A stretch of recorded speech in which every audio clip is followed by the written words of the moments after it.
Hello my GDS family, welcome to my channel in the Indian Post Office videos. I'm good and I hope you're also good. तो video का thumbnail देख के आप लोगों को पता चल गया होगा कि आज मैं आपको वीडियो में क्या बताने वाली हूँ। जो अभी मेन चल रहा है, न्यू अपडेट है, बिग अपडेट है। जो भी कैंडिडेट डॉक्यूमेंट वेरिफिकेशन करवाने के लिए जा रहे हैं, मैक्सिमम लोग डॉक्यूमेंट वेरिफिकेशन में रिजेक्ट हो जा रहे हैं। ठीक है, जो डॉक्यूमेंट्स लोग बता रहे हैं वीडियोज़ में, यूट्यूब में, ठीक है, वो वही डॉक्यूमेंट्स लेके जा रहे हैं, पर उन्हें ये नहीं पता कि कौन कौन से डॉक्यूमेंट किस तरीके से लेके जाने हैं, फॉर्मेट किस तरीके से फिल करना है। तो मैं आपको इस वीडियो में बताऊंगी कि डॉक्यूमेंट्स वो कौन कौन से हैं जिसकी वजह से कैंडिडेट रिजेक्ट किए जा रहे हैं।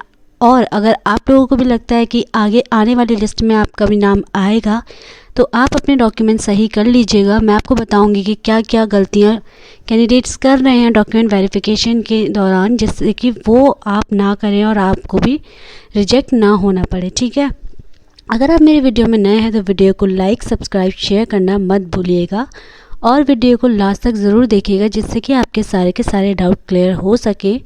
और अगर तब भी आपको कुछ चीज़ समझ नहीं आती है तो आप मुझसे कमेंट बॉक्स में वो चीज़ पूछ सकते हैं, मैं आपको उसका जवाब ज़रूर दूँगी।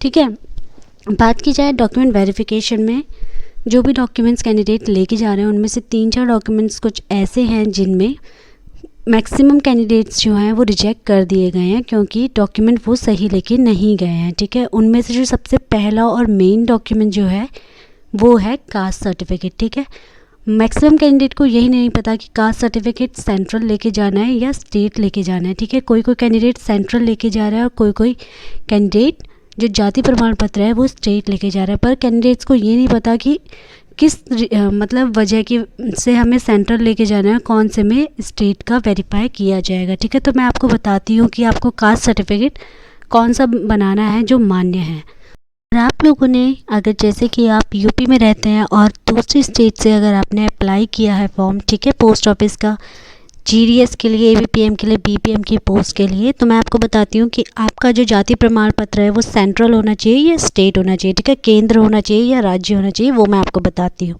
ठीक है, अगर आपका सिलेक्शन आपके स्टेट से नहीं हुआ है, दूसरी स्टेट से हुआ है, अगर आपने दूसरी जगह से भरा था, तो आपको जो आपका कास्ट सर्टिफिकेट है वो स्टेट नहीं लेके जाना, स्टेट आपका मान्य नहीं होगा, आपको सेंट्रल लेके जाना है। ठीक है, अगर आपने जाति प्रमाण पत्र स्टेट लेके जाएंगे इस कंडीशन में तो आपको रिजेक्ट कर दिया जाएगा।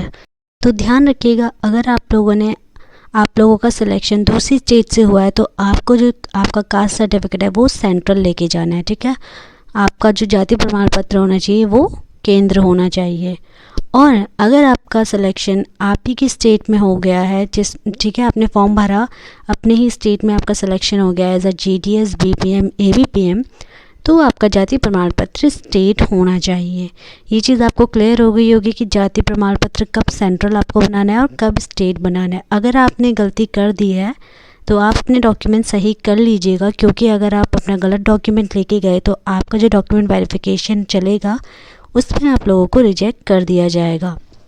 ठीक है, ये जो है इसकी वजह से मैक्सिमम कैंडिडेट्स अभी तक निकल चुके हैं। और अगर आपकी से भी ऐसी कोई गलती हो गई है सर्टिफिकेट बनवाते वक्त, तो आप लोग अपना जो सर्टिफिकेट है वो अभी सही कर लीजिएगा, क्योंकि जो अपने 3rd मेरिट लिस्ट है और स्पेशल ड्राइव की 6th मेरिट लिस्ट जो हमारी लगेगी, उसमें अगर आप लोगों को लगता है कि आपका सिलेक्शन हो जाएगा, आपका 95% है, तो आप अपने जो डॉक्यूमेंट्स हैं वो अभी के अभी सारे के सारे सही करके रख लीजिएगा, क्योंकि कास्ट सर्टिफिकेट में मैक्सिमम कैंडिडेट अभी तक निकाले जा चुके हैं और जो आगे जो कट ऑफ लगेगी वो इसकी वजह से डाउन जा सकती है, क्योंकि डॉक्यूमेंट्स मैक्सिमम कैंडिडेट्स के पास गलत हैं और उनमें से जो कास्ट सर्टिफिकेट है उसमें सबसे ज़्यादा कैंडिडेट्स को निकाला गया है।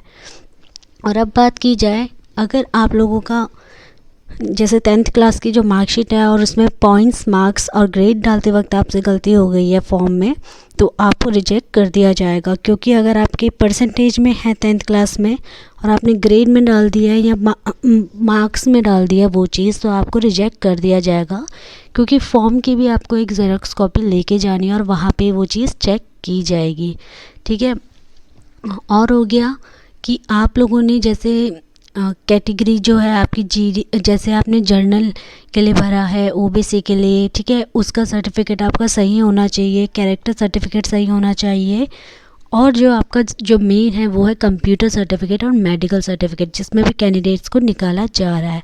जो फॉर्मेट है वो मैं उसका वीडियो बना चुकी हूँ, तो आप वो फॉर्मेट देख के अपना जो है जो आपको PDF दी जाएगी उसको फिल कर लीजिएगा। उसके बाद जो साइन करवाने हैं वो मैंने आपको बताए हैं कि जो मेडिकल है उसमें सरकारी डॉक्टरों के साइन होंगे। सरकारी अस्पताल में आप जाएंगे कहीं के भी, वहाँ पे जाके आप मेडिकल सर्टिफिकेट का फॉर्मेट भर के साइन करवाइएगा, उसमें डॉक्टर के साइन होंगे। उसके बाद और जो कंप्यूटर सर्टिफिकेट है वो आपको कैसे भरना है वो भर के आप अपने साइन करके सबमिट करा लीजिएगा, ठीक है।